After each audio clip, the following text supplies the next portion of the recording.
itong year na 2024, ito yung for me magiging pinaka-productive year, I guess, for myself, and I guess for SB19, and for everyone as well, and for everyone, 1Z and all.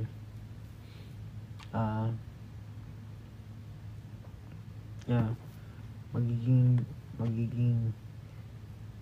masayang taon to para sa amin.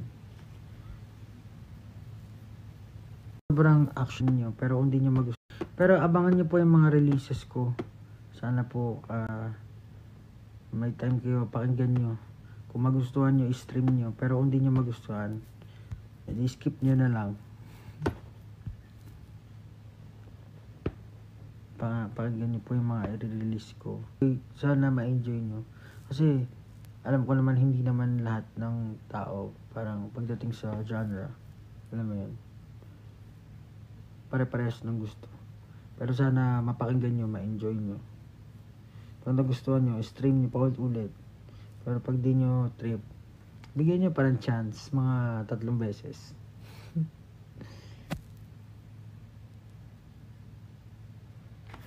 Pero ay Determinado, 12 noon, Spotify, YouTube.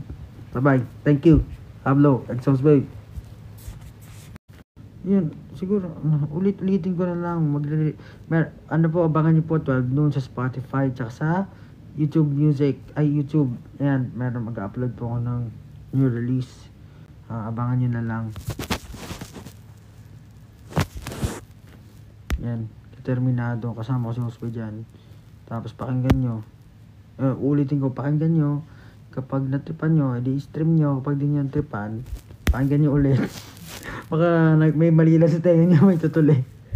Linis-linis sa tenga, ganyan. Mga 2 to 3 times, ganyan. Tapos, yan, give it a chance. May chance ba na yun, siguro sa pagsasayaw, sa pagpa-perform, nakaka-stress yung yung line distribution. Alam mo yun, parang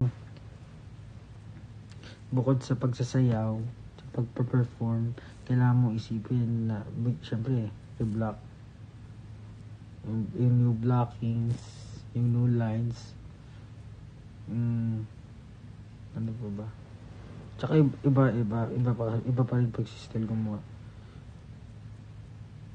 Tapos syempre mga kung ano pang anik-anik kapag nagkakaproblema, mahirap.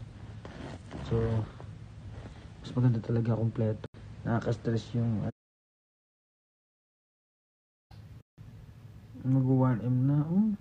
Hindi wow.